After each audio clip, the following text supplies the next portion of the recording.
Greetings from Joshua Tree, California.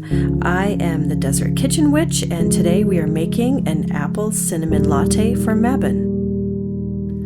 The heat of the desert summer is starting to finally cool slightly, but it's still pretty hot.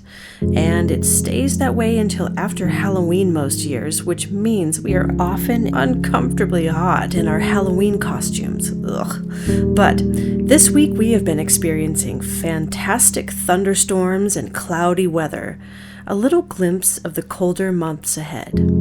So today, I am manifesting fall weather by incorporating a Mabon harvest food favorite, the apple, into my day. I am going to be making an after-dinner coffee to round out the evening. If I were doing this in the morning, I would use a caffeinated coffee, but tonight I'm using decaf espresso grounds to create this very special potion. First, let's make a spiced apple caramel syrup. I think in the future, I'm going to be making this in quadruple batches because I just want to put it on everything. Oh my gosh, it's just so good. I am starting with apple juice for abundance, a little bit of coconut sugar or brown sugar to sweeten the potion, and cinnamon sticks for prosperity. Let it simmer, but not boil, for roughly 25 to 30 minutes, stirring every few minutes. When it's done, it will still seem pretty runny, but it will thicken up as it cools. So set the caramel aside, and then, using the same pot, we can now make the coffee. To make this an apple latte, start by rough chopping an apple, I like the tart green kind, and add it to the pot. Next, add the espresso grounds, cinnamon, water, and a little squeeze of date paste or some sort of sweetener. Simmer until the apples soften, roughly 10 to 15 minutes.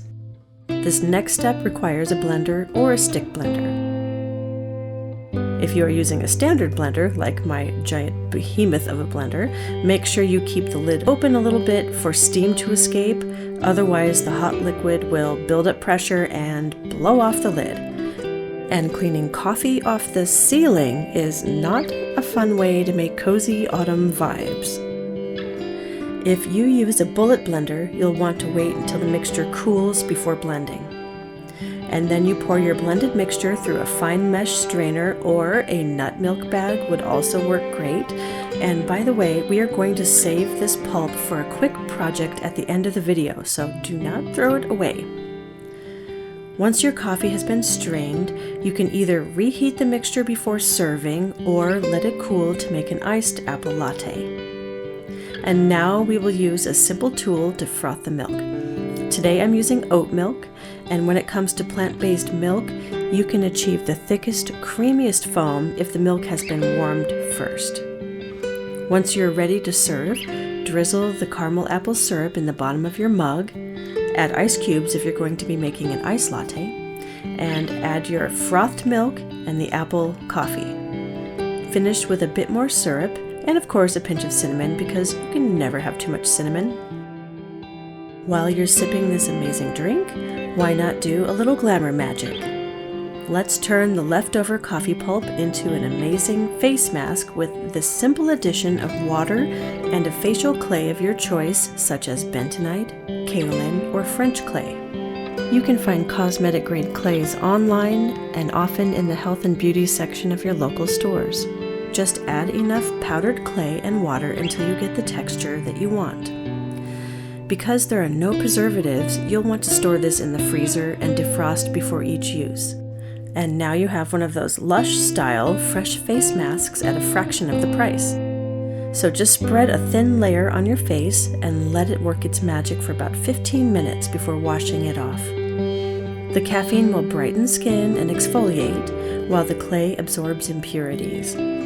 This face mask does contain cinnamon, which may not be suitable for sensitive skin. Just test a little on your face before you commit to the full mask. If you feel any sort of burninating, you might want to skip this one. I hope you enjoy this little taste of fall, no matter what your current temperatures are. As we move through the harvest season into winter, let's keep abundance and gratitude at the center of our thoughts.